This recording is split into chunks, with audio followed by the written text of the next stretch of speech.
We're filming today for the Hamilton College Jazz Archive, and it's a real pleasure to have with us Leslie Gourse, author and jazz expert, I can say, because I've been listening to you earlier today talk with Joe Williams, and I think you know your material pretty well. Right. He's one of the people that's responsible for my knowing it. He was so helpful when I was doing this book.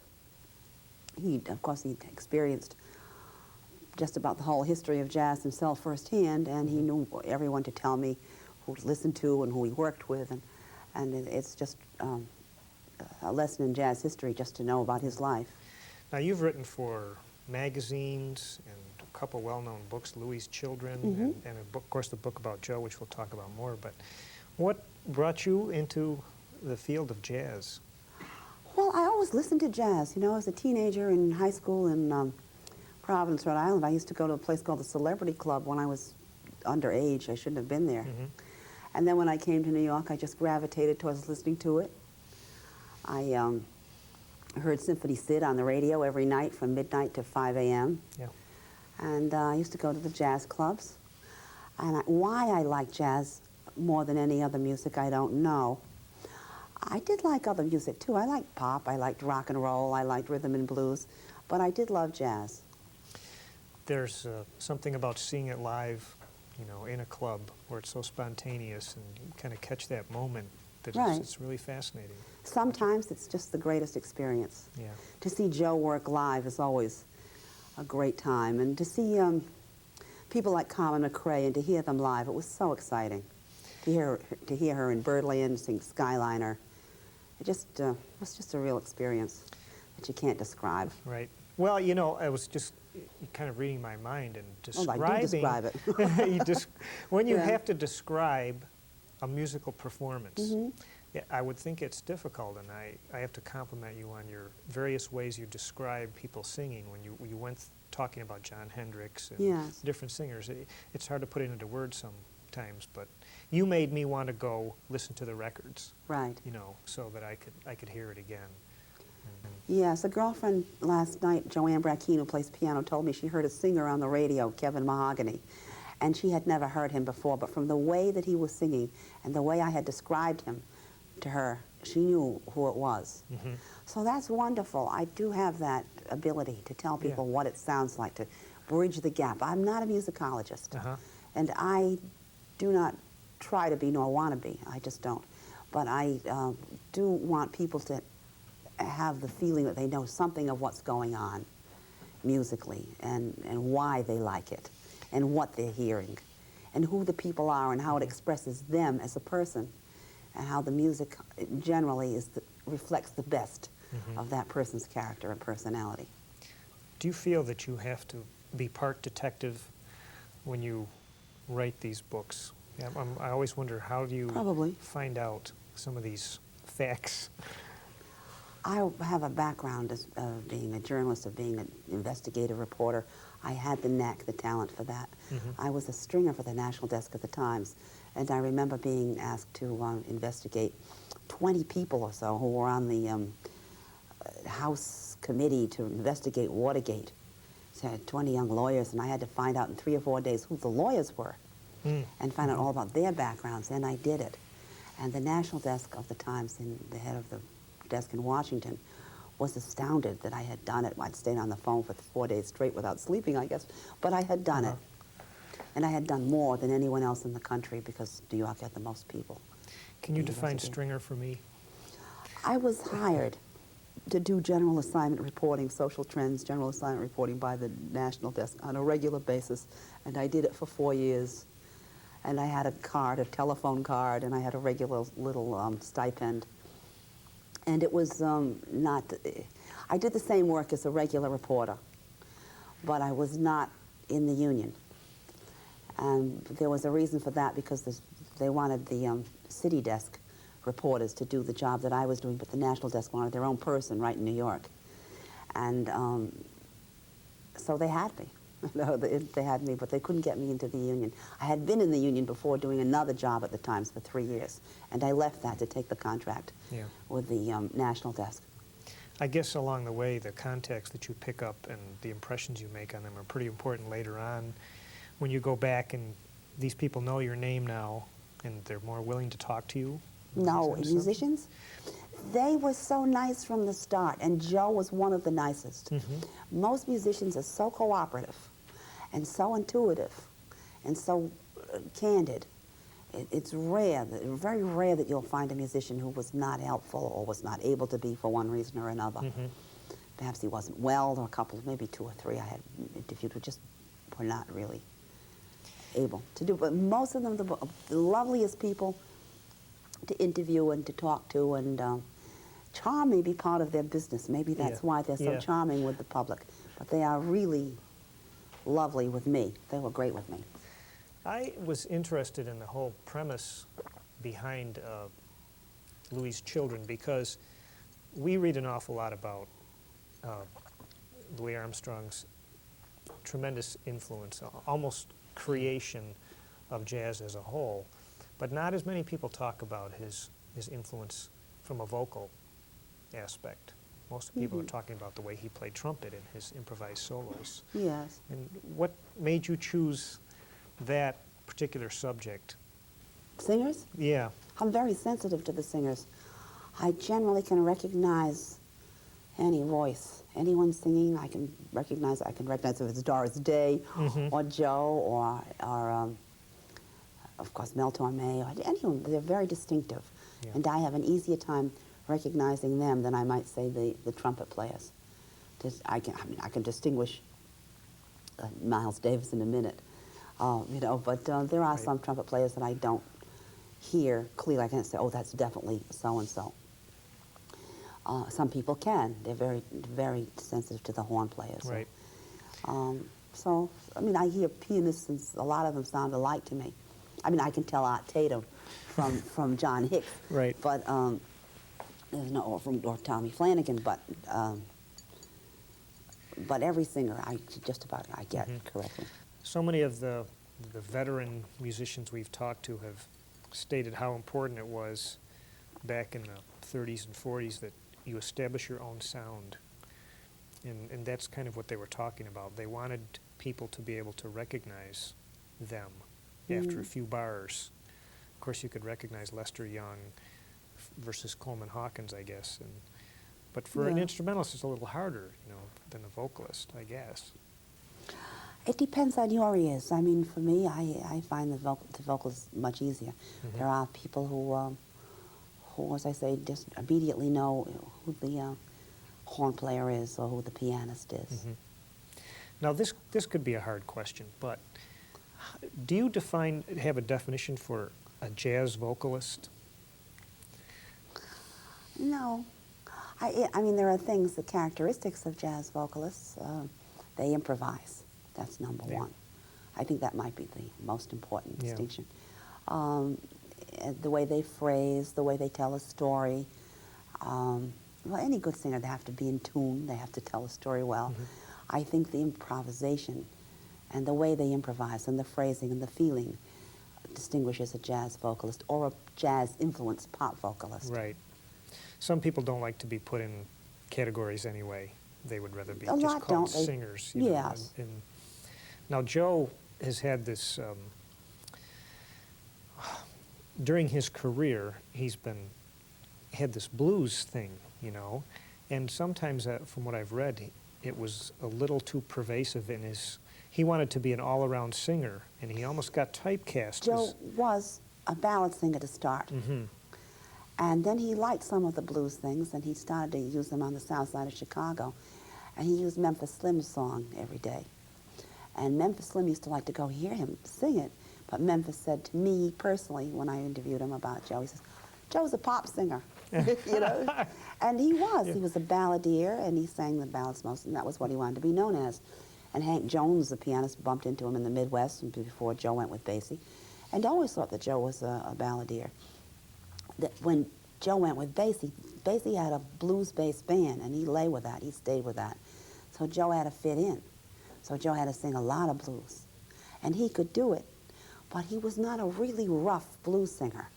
He has a certain urbanity and a polish, and he can do anything. I mean, he's a brilliant performer and so talented. You know, he can sing anything. But did blues secondarily. His Yeah. first thing was really to be a pop singer. He even sang opera a little bit on the south side of Chicago. I forget which opera he did, but he did at least one of them. Chicago was such a fertile city for music. You know, And particularly the blues. He did hear it there Yeah. when he was growing up. A couple of the musicians from that time have expressed that there was certain parts of Chicago too that they loved the blues, but they almost distinguished between the real southern guitar-oriented blues as opposed to the way, like Basie and the way they used the blues. Yeah, well, Basie had a very sophisticated approach to the blues. He was a sophisticated musician, and he played for dancing. And he certainly did not want any blues singer who was also going to play guitar and maybe garble the words. No, he wanted someone who was going to connect and really communicate to everyone. Right. He wanted an international band, and that's what he put together. What are you working on these days? When you came in, I asked you what are you working on? You said, oh boy, I've got many deadlines. All right. Well, I'm doing a couple of stories, one for the Los Angeles Times on the jazz club scene in New York now. I'm going to do something on Paris for American Airlines, on the drinking habits of the French. Do you get to go to Paris and observe? I go pretty often on a holiday. And then I'm doing a couple of other stories. But then I've done 4 books in a series on jazz history by instrument, by singers, pianists, bassists, and horn players are done. Now I have to do guitarists and drummers. And that's for a company called Franklin Watts. I have 3 biographies out on Aretha Franklin, Billie Holiday, and Mahalia Jackson's just coming out, also with Franklin Watts. And I had a book out on Dizzy Gillespie and the birth of bebop for kids. And by kids, I mean teenagers. And now I'm facing me, I have this, I said, the drum book and the guitar book. I just did an anthology. I'm finishing up the details of writings about Billie Holiday by other writers. I did the introduction, and I'm going to do one on Ella Fitzgerald. That's for Sherma Books. And they've asked me to do a biography of Thelonious Monk. That's a major project. That would be major, yes. Yeah, especially since so many people are dead who knew him. Right. And knew him well. And so it's a major challenge in a lot of ways. I think he was a grouch. So if I keep that in mind, you gotta get a certain theme in mind. You've heard some interesting stories about him, about connected with a great day in Harlem and what it took to get him to that session, I guess. I didn't hear Well, that. it's in the film, like that. It's in The Great Day in Harlem? Yeah. Oh, I forgot it. Yeah, he spent hours deciding what to wear, and finally picked on something that he knew would stand out from everybody else, and Oh, yes. et cetera, et cetera. So. Oh, yeah, he was aware of how good he was, and he was a little probably grouchy that other people weren't as aware as he was, as early as he was aware. Now, do the publishers request that you write these? How does that work? I mean, you seem to have I forget quite already. a good resume here. Of Well, no, I did do a little proposal for a book on Monk, and just in conversation with the Sherma Books editor, he asked, someone told me to call him, he needed some anthologies, so I did. And so he asked me, as you did, what are you working on now? I said, well, I'm doing this and that. And he said, gee, I'd like you to do a book on a biography for us sometime. I said, well, I have a couple of proposals written. One was on Carmen McRae, and one was on Monk, and maybe one was on Ella. And he said, oh, I'd like the one on Monk. He said, send that along to me. Really? I said, all right. So I put it in the mail. And he called me up and said, well, we're going to do that. So that's how that one happened.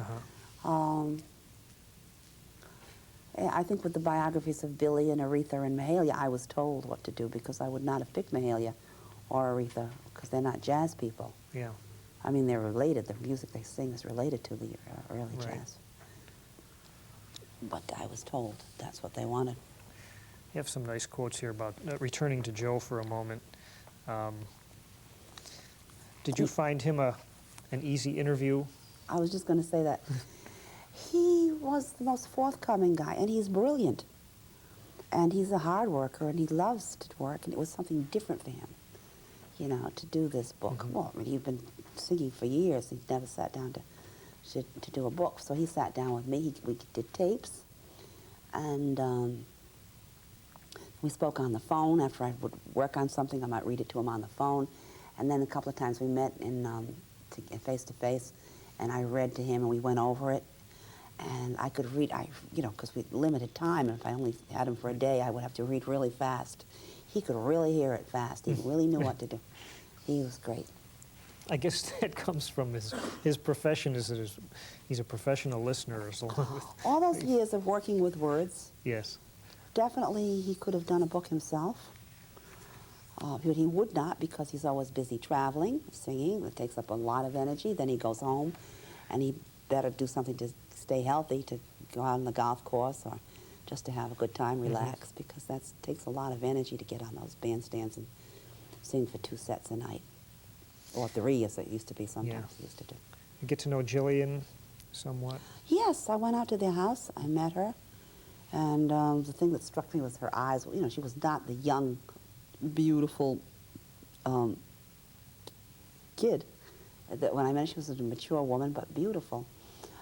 In you know, a new way, and her eyes were so full of light, and I could just see why Joe was charmed. He charmed, right? Forever Sure by Jillian. You know, I mean, we all get a little older, but she's just a charming woman, beautiful eyes, and a lovely, lovely woman. Lovely woman, kind. It's. Smooth.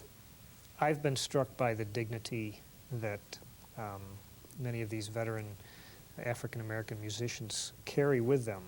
And when you hear about in fact, they're not that forthcoming with some of the stories about traveling in the South and so forth, but when you do hear some of them, they have weathered it so well, it seems like, that they don't have a lot of negative, they refuse to be negative or carry that with them, I think, for the most part.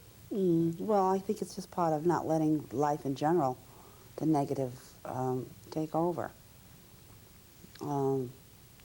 Sometimes to keep themselves sane, they would tell funny stories that happened to them. Right. Sometimes they would tell stories that were very, very touching, and just from one incident you get the feeling of the whole mess. And some people just wouldn't even go south after a while. They just said, oh, please, Right. can't take it. They had some bad experiences in the north, too. Sure. And but they tend not to dwell on it, but they are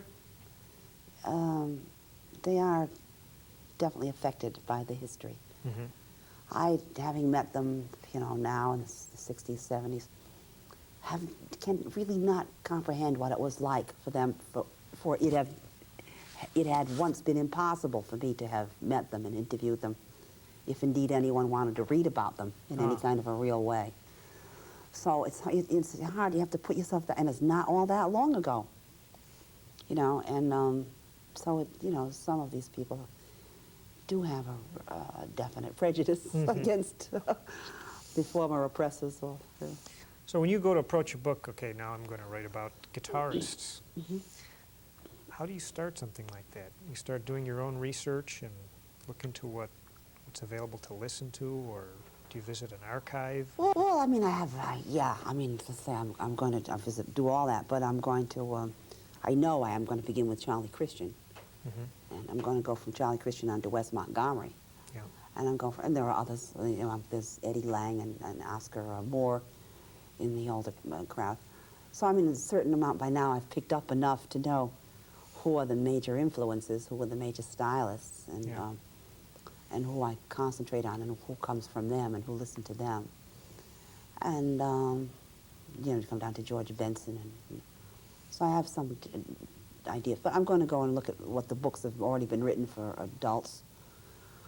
And I'm going to go back and listen to a lot of music. And I'm going to go try to see what I can find out among the New Orleans guitarists, because I'm not aware of any, really. And I'm sure there are, oh, of course, what am I talking about? Danny Barker, the banjo player, but he was a banjo. Oh. But maybe that's where, you know, I have to go back to the roots Yeah. and find out about the roots of jazz guitar, because I guess it's, Yeah, what's his name? Cousin Joseph, Cousin Joe. I think he started on guitar, and then he had to play piano one night when his piano player didn't show up. And so he went over to playing the piano, but he plays guitar. I guess those early blues players all did. Yeah. So that's where it comes from. So many people that we've talked to have always mentioned Freddie Green, too. Even though he wasn't a major soloist, he almost No, set but the he's stage. later on. I'm talking about Yeah. before, you know, I mean, talking about, you asked, because I'll go to Freddie Green, that was a, big name. Right. But, and he gave the rhythm section, the basic rhythm section, a special sound. So very important. But I'm going to go back to the roots and see who the first, I guess all the blues players played guitar. So that's where that came from. Joe has a fine group right now of musicians he usually works with, which includes a young guitarist. Who's that? See, his piano player is Norman Simmons. Right. Let's see if I can remember the guitar player's name. It's not Howard Alden right now, is it? What's that? Is it Howard Alden? Is that No, his it's not Howard Alden. And since I brought it up, I should be able to remember the name. I'll remember it in a moment. But he depends on a lot.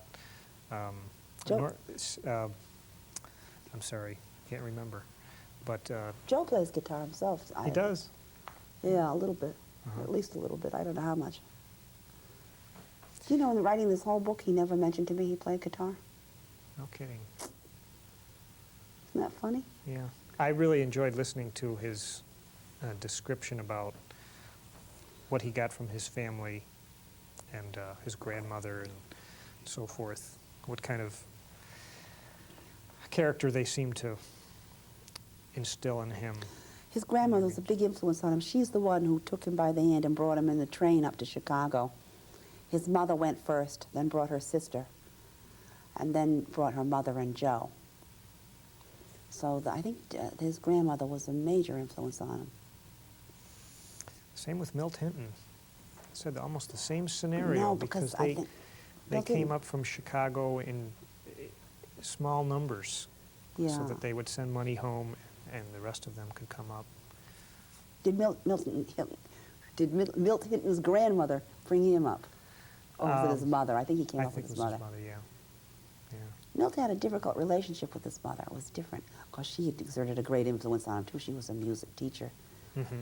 But she was always disappointed in him. She wanted him to play piano. He wanted to play violin.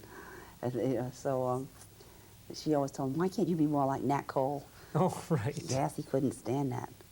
Nathaniel. Why can't you be more like Nathaniel? But Joe didn't have that difficulty with his mother. No, not at all. But yes, they all came up from the South, and those who succeeded did have a lot of encouragement. It wasn't overt encouragement. They didn't realize it was encouragement, but it was just an emphasis on music and on culture and on things, to improve yourself and to have a vision to make sure that you did something with your life.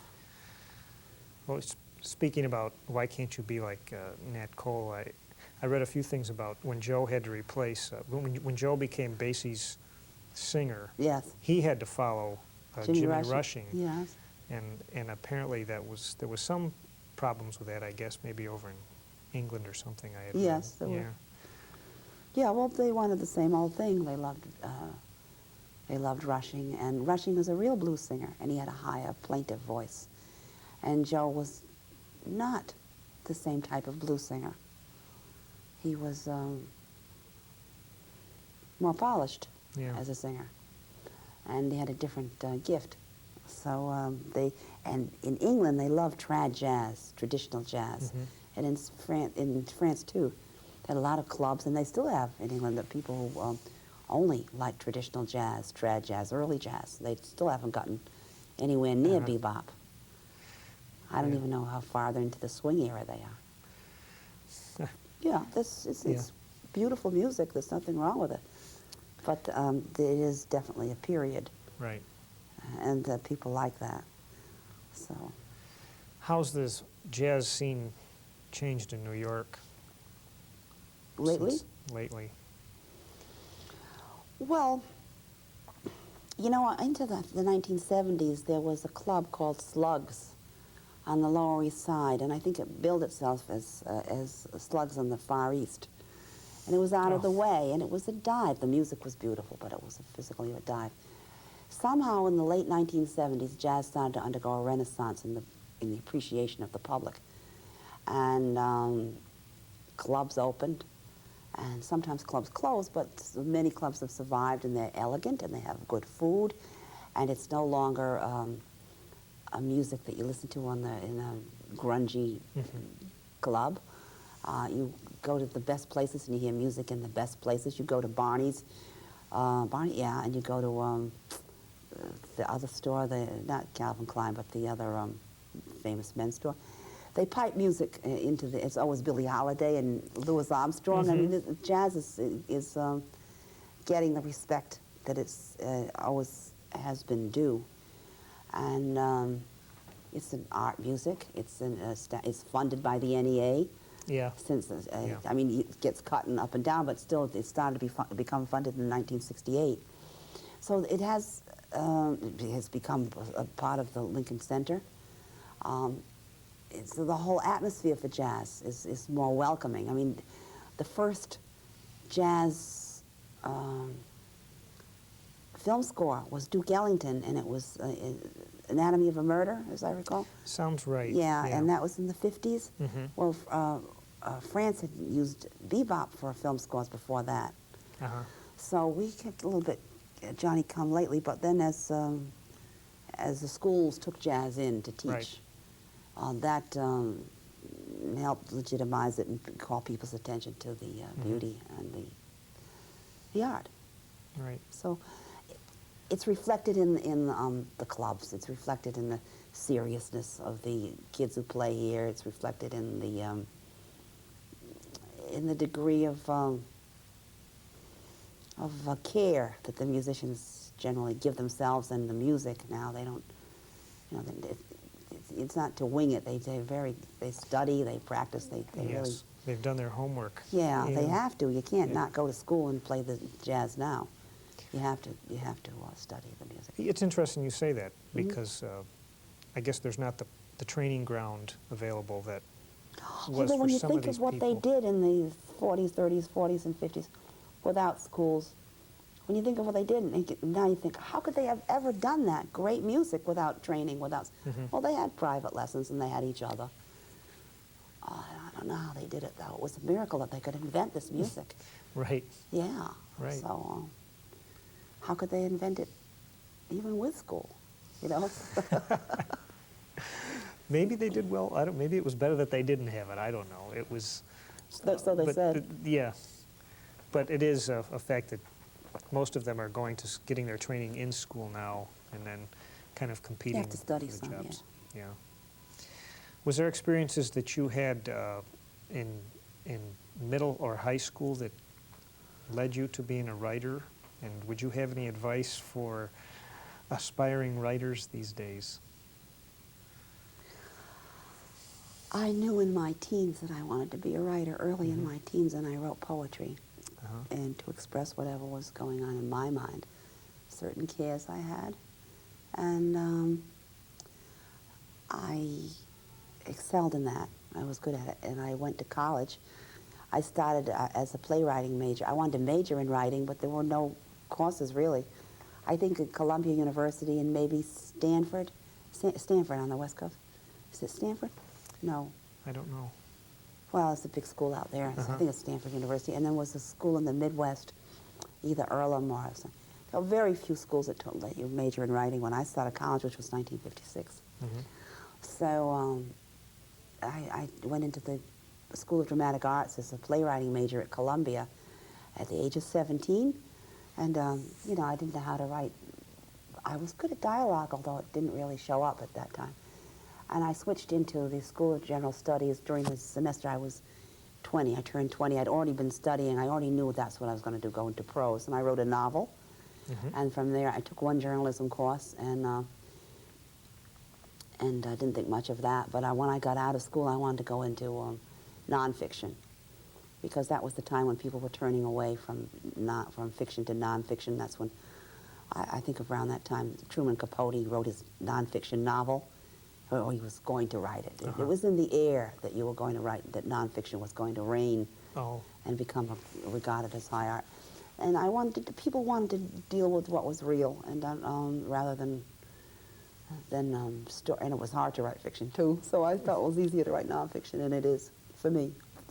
So that's how it happened. But I always knew my father collected books, and my mother was always quoting Shakespeare. And we had good music in the house. We had jazz, we had classical, we had everything. So I had a real background in the arts, and I was really led that way, influenced to become an artistic type. I could paint. If I weren't a writer, I'd probably be a portrait painter. Well, it was a good match then to put together your love of writing with your love of jazz, and you've got quite a nice list of things you've done. Yes, I've done a lot. If I look back, I say, really, that's a lot. Yeah. Yeah. So I'm going to write another novel and maybe some screenplays. I'd like to do some screenplays. So. Well, it's been fascinating talking to you. Well, thanks a lot. How do you love jazz? How did you come to love jazz? Whoa, I'm being interviewed all of a sudden. Sorry? That's great. It's a good question. It's, I think it came from my parents. They used to play Glenn Miller records. Sure. You know, and that caught my ear, and I started out on the clarinet and then switched to saxophone. And there was a few moments along in my life, first of all, hearing the Glenn Miller Orchestra, although Glenn wasn't there, and then hearing Paul Desmond with the Brubeck Quartet on the radio, and then later hearing Cannonball Adderley. Those things made big impressions on me, and that was this really started it. So, and interviewing folks like yourself and all the musicians has been really informative for me. Yes. And for the college here, because we hope that, you know, all our students and visitors to the college will be using this as a way to learn about the history of the music. And so thanks for your time. My pleasure. Thanks for meeting with Joe this morning. My pleasure. It's always my pleasure to meet you. All right. He's looking so good. He is. Did you believe that he's over 50 years old? He doesn't look it. Oh. To me, he doesn't. No, he's great. So on behalf of Hamilton College, I want to thank Leslie Gourse and hope to be reading your next publication soon. Right, I hope so. Okay. Thanks a lot. Thank you. Bye.